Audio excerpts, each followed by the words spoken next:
하나님 말씀은 열왕기상 12장 1절로 24절입니다.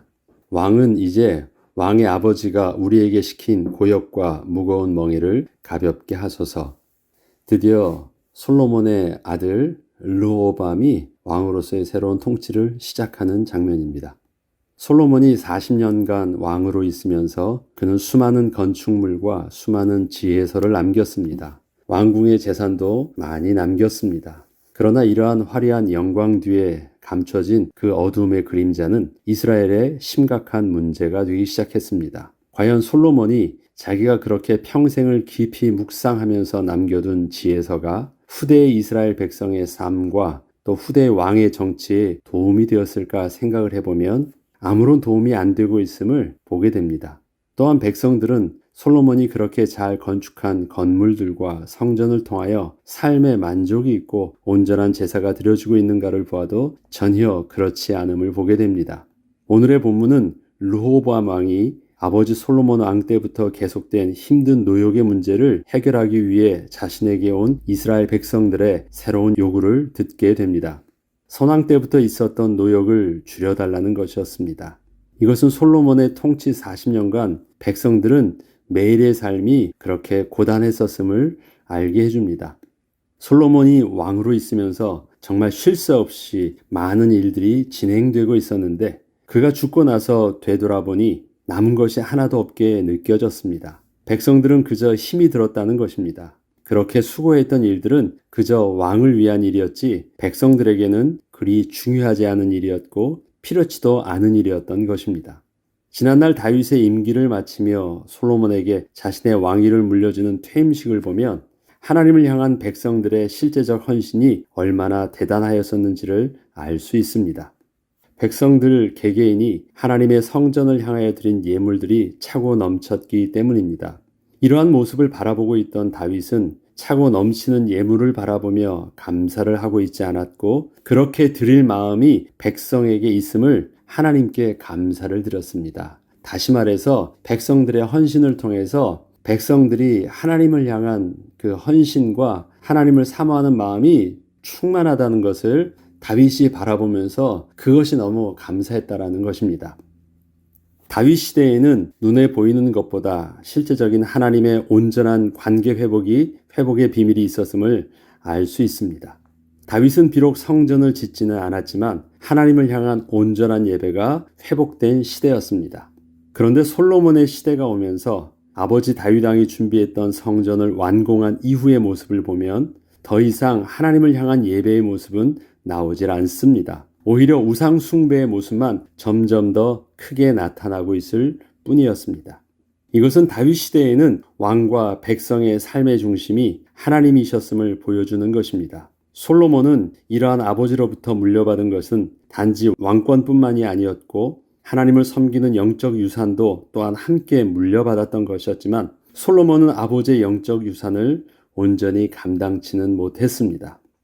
만약에 르호보암이 아버지 솔로몬과 함께하던 그 노인들의 조언을 따르고 젊은이들의 말을 따르지 아니하였더라면 어떤 일이 일어났을까요? 오늘 본문에 보면 르호보암이 자기의 신하들에게 조언을 하는 내용이 나오는데 그 조언에 대해서 젊은 신하들의 말을 듣고 또 이스라엘 백성들을 대하였다가 그것이 원인이 되어서 북이스라엘 남유다로 분열되어지는 반역의 역사가 일어나는 그 원인을 제공하게 되는 내용이 오늘 본문인데 그 중에서 만약에 르호보암이 노인의 지혜로운 말을 따르고 또 젊은 신하들의 말을 따르지 않았다면 결과가 어떻게 되었을까라는 것을 제가 질문을 해본 것입니다. 먼저 내용들을 한번 읽어보겠습니다. 열왕기상 12장 3절로 9절까지 내용을 좀 발췌해서 바라보면 무리가 사람을 보내 그를 불렀더라. 여로보암과 이스라엘의 온 회중이 와서 르호보암에게 말하여 이르되 왕의 아버지가 우리의 멍에를 무겁게 하였으나 왕은 이제 왕의 아버지가 우리에게 시킨 고역과 매운 무거운 멍에를 가볍게 하소서.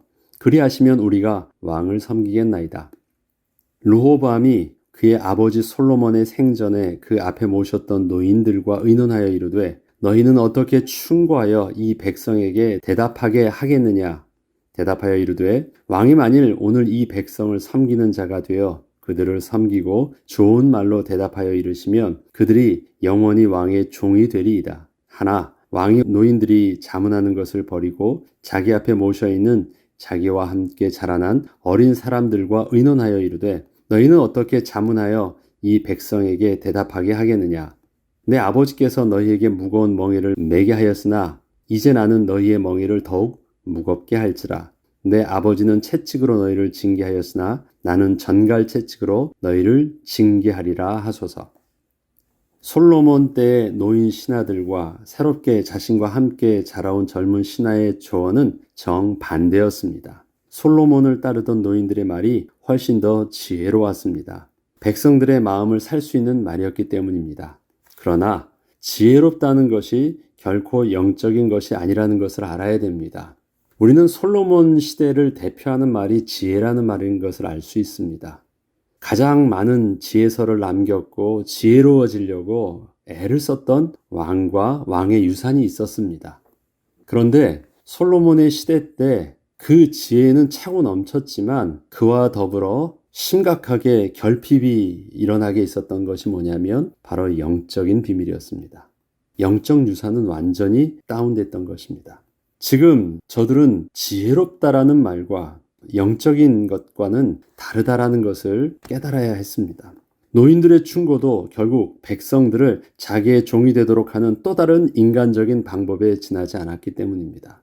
백성들을 통치하기 위해서 좀 더 지혜롭게 저들에게 말을 해서 결국 원하는 것은 저들을 내가 원하는 대로 시키는 대로 일하는 종을 만드는 건데 그렇게 젊은이들이 말하듯이 그렇게 강하게 들이받으면 저들이 튀어나가니까 지혜롭게 좋은 말로 잘하라는 것이에요. 좀 세상적으로는 그게 지혜롭고 완화시키는 좋은 말일 수는 있지만 지금 중요한 것은 그런 지혜로운 말이 아니라 이스라엘의 지금 결핍한 영적인 비밀을 어떻게 회복하느냐라는 것입니다. 그렇기 때문에 르호보암 때 이스라엘은 누가 어떠한 충고를 들려준다고 해도 저들은 하나님의 음성을 듣는 것에 무감각했기에 지금 이스라엘에서 일어나고 있는 일들을 영적으로 판단할 수 있지는 못했습니다. 현재 이스라엘의 문제는 솔로몬과 같은 지혜자가 없는 것이 아니라 하나님이 보이시지 않는 것이었습니다. 솔로몬 때에 없었던 문제가 지금 발생한 것이 아니라 이미 솔로몬 때부터 잠재되어 있던 그 문제가 하나님께서 말씀하셨던 대로 이제 터져 나오게 되었던 것이기 때문입니다. 솔로몬 시대에 지혜가 있어서 솔로몬 시대가 부강했던 것이 아닙니다. 하나님은 솔로몬에게 그렇게 복을 주시겠다고 약속한 대로 복을 주신 것입니다. 솔로몬은 자기의 지혜를 가지고 스스로가 그것 때문에 왕국이 서는 줄 알았지만 그것이 아니었습니다. 하나님께서 다윗과 약속하셨던 그 약속과 그 언약의 근거에서 솔로몬이 복을 얻었던 것입니다. 솔로몬은 이 영적인 축복의 비밀을 정확하게 알지 못했어요. 하나님의 언약적 축복의 비밀을 제대로 알지 못했습니다. 그리고 스스로 착각하고 자기가 계속 노력했던 것이 자기가 뭔가를 하는 것이었고 끊임없이 자기의 지혜를 사용하는 것이었습니다.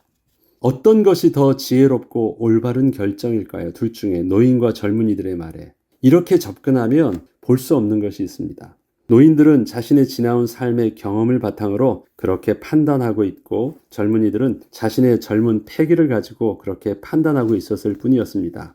그러나 양쪽 다 하나님의 뜻을 구할 수 없는 상태는 다르지 않은 것입니다. 나름대로 하는 것이지만 그들 속에 있어서 하나님에 대한 관심과 하나님께 질문을 해야 되겠다라는 그 의식이 저들에게는 없는 것이 지금 이스라엘에 일어나는 가장 심각한 문제의 원인이라는 것입니다. 현재 이스라엘의 문제는 지혜로운 사람이 없는 것이 아니라 하나님의 사람이 없는 것이었습니다. 하나님에 대하여 무관심한 것입니다. 유다 지파를 제외한 이스라엘 10지파는 여로보암을 중심으로 새로운 나라를 꿈꾸고 있고 르호보암은 새롭게 왕이 되면서 아버지 때와는 달라진 백성들의 왕을 대하는 태도를 보면서 당황하고 있는 그 상황에서 각각 자기 나름대로 뭔가를 해결해 보려고 노력을 하고 있지만 그 어디에도 하나님은 계시지 않음을 우리가 알 수 있습니다. 저들이 하나님께 나아가 예배하며 하나님의 뜻을 구하는 내용은 솔로몬 시대 이후에는 솔로몬의 그 이전의 왕궁을 헌납하는 낙성식 이후에는 나오지 않는 것을 우리는 볼 수 있습니다. 단지 여로보암이 반역을 하여 이스라엘 10지파가 분리해 나가자 유다 지파가 전열을 가다듬고 다시 되찾아오려 할 때 하나님께서 스마야를 통해서 그러한 민족 간의 전쟁을 하지 말라고 말씀하신 것이 전부이셨습니다. 그렇게 해서 서로 잘잘못을 가지고 그렇게 싸우지 말라는 것입니다. 하나님이 저들을 분리시키신 것이니까 하나님의 주권 앞에서 그냥 그대로 순종하라고 하시면서 싸움을 멈추게 하셨습니다. 이처럼 이스라엘 왕국의 위기는 경험 없는 왕과 젊은 신하들 때문이 아니라 하나님을 향한 집중성을 잃게 되어서 온 문제였습니다. 문제가 있을 때 하나님께 나아가 물을 수 있는 영적 비밀이 전혀 없었던 것입니다. 솔로몬이 위대한 성전을 건축해 놓았지만 그 성전에서 하나님을 만나는 축복을 실제적인 예배의 삶을 통하여 후대에게 보여주어서 그것을 남겨주었어야 되는데 그런 예배의 축복의 비밀들을 실제적으로 남겨두지는 못했습니다. 삶을 통해서 보여주지 않았다라는 것입니다. 건물만 있을 뿐이었어요. 국가적 위기는 다윗 시대에도 있었습니다. 르호보암 때보다 더 심각한 위기를 다윗은 겪기도 했습니다. 실질적으로 왕위를 빼앗기기도 했잖아요. 실질적인 그 재난의 위기는 더 크기도 했습니다. 지금 르호보암 때 일어나는 것은 비교가 안 될 정도입니다. 그러나 그때에는 회복의 비밀이 다윗에게 있었습니다. 그러나 르호보암에게는 위기가 문제가 아니라 작은 문제에도 회복할 영적 대안이 그에게는 없는 것이었습니다. 어떻게 하지? 하나님께 물어봐야 되겠구나. 그는 그렇게 준비된 영적 힘이나 영적 대안이 전혀 없었던 것입니다. 우리 인생에 실질적인 문제가 발생하면 그동안 우리가 육신적으로 믿고 의지했던 것들이 아무런 도움이 되어주지 못한다는 것을 그때서야 알게 될 것입니다. 많이 벌었어요. 많이 가진 것 있었어요. 이것 때문에 내 마음이 뿌듯하기도 했어요. 그러나 실질적인 우리의 문제가 터지고 영적인 문제가 오면 내가 그렇게 이제는 됐다고 생각하는 육신적인 모든 배경들이 아무런 도움이 되지 않는다는 것을 알게 될 것입니다. 침대는 좋은 걸 샀는데 그것에서 잠을 못 자는 내 모습을 발견할 것입니다. 평안하지 않은 내 모습은 내가 노력해서 얻은 나의 삶의 육신적인 시스템을 통해서 나를 보호해주지 못한다는 것을 깨닫게 될 것입니다. 하나님이 우리의 삶의 주인 되어주지 아니하시면 나의 스스로가 나를 잠시라도 어찌할 수 없는 나의 모습을 우리는 정직하게 볼 수밖에 없을 것입니다. 그때에는 우리가 매일의 삶 속에서 하나님께 나아가 은혜를 구하며 기도하고 예배하던 것들이 얼마나 실질적인 능력이요 힘이었는지 확인하게 될 것입니다. 다시 말해서 오늘 우리가 이 아침에 잠시 모여 하나님께 예배하고 하나님의 은혜를 구하고 하나님이 우리에게 정말 소중합니다. 이렇게 늘 붙잡고 잠시 하나님께 은혜를 구하며 기도했던 이러한 모습들이 우리에게 실질적인 문제 앞에서 또 실질적인 사건 앞에서 우리를 하나님 앞에 담대히 서게 하는 영적인 힘이요 또 안정감이요 평안함이 비밀이 될 것이라는 것 분명히 알게 될 것입니다. 어느 것이 더 실제적이고 어느 것이 더 힘인가? 우리에게 있어서 다윗과 솔로몬을 비교하고 솔로몬과 르호보암을 비교할 때 다윗이 물질적인 것과 왕권을 물려준 것처럼 보이지만 다윗이 실질적으로 물려줄 수 있었던 것은 다윗이 하나님을 섬기던 영적인 비밀이었습니다. 솔로몬은 다윗보다 더 많은 것을 아들에게 물려준 것처럼 보이지만 더 많은 것 속에서 아무것도 없는 것이 있었어요. 뭐냐? 솔로몬이 하나님을 섬기고 하나님과 교제하고 하나님 앞에 나가는 모습을 르호보암은 하지 않았어요. 르호보암이 40세 때 왕이 됩니다. 41세 때. 솔로몬 통치 기간이 40년이에요. 그러면 솔로몬이 통치를 시작하면서 르호보암이 태어난 거예요. 그 아버지 솔로몬을 통해서 르호보암이 본 것이 무엇이 있습니까? 아무것도 없어요. 맨날 분주하게 바쁘게 건축물을 짓고 혼자 고민하는 삶의 모습 속에서 막 육신적으로 화려한 것 다 보았습니다. 아버지 때는 왕궁도 든든히 섰고 사람들이 또 다른 나라에서도 많은 신하들과 왕들이 아버지 앞에서 막 절하고 하니까 그 영광이 대단한 줄 알았어요. 자기도 왕이 되었어요. 그리고 또 아버지처럼 자기도 한번 그 왕권을 휘둘러 보기도 했습니다. 그런데 실질적으로 저들 속에 있어서의 하나님의 은혜의 비밀들을 알지 못했고 정말 백성들의 실질적인 문제가 무엇인지를 제대로 볼 수가 없었어요. 그래서 결국은 망한 것입니다. 우리의 삶 속에 어떤 시간이 우리의 삶을 가장 소중하게 하고 지탱하느냐? 저와 여러분이 이 새벽에 하나님의 은혜를 구하고 하나님을 향한 그 집중성을 놓치지 않는 것, 이것이 우리의 삶의 가장 결정적인 순간에 우리를 구원케 하고 우리를 회복케 하고 또 나 개인과 우리 가정을 살릴 수 있는 가장 든든한 영적 배경에 또 영적인 유산의 비밀이 될 것입니다. 눈에 보이는 것을 남기는 것이 아니라 눈에 보이지 않아 보이지만 우리가 지금 이렇게 기도하는 이 영적인 유산을 우리 후대에게 남길 수 있는 축복의 비밀들이 저와 여러분에게 주님 부르시는 그날까지 계속되길 주 이름으로 축복합니다. 기도하겠습니다. 하나님 아버지 감사합니다.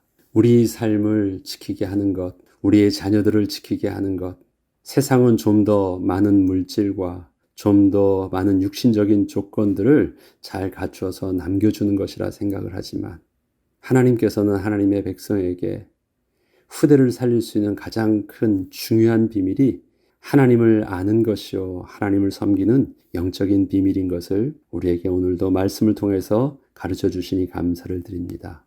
날마다 아침마다 일어나 하나님께 기도하며 예배하는 모습들을 우리 자녀들이 보게 하시고 우리 어머니의 기도를 우리 아버지의 기도를 우리의 자녀들이 바라보며 또 훈련하게 하시고 저들의 일생 삶 속에서 또 어려운 문제가 나올 때면 도울이 없는 인생을 향하여 나아가지 않게 하시고 우리 부모님이 붙잡았던 우리 부모님이 의지했던 그 하나님께로 나아갈 수 있는 영적 비밀들을 우리 후대도 누릴 수 있도록 은혜를 내려주시옵소서. 비록 육신적인 것들은 많이 남겨주지 못한다 할지라도 가장 생명이 되는 영적 유산을 우리 후대에게 남겨줄 수 있는 하나님의 백성으로 온전히 서게 하여 주옵소서.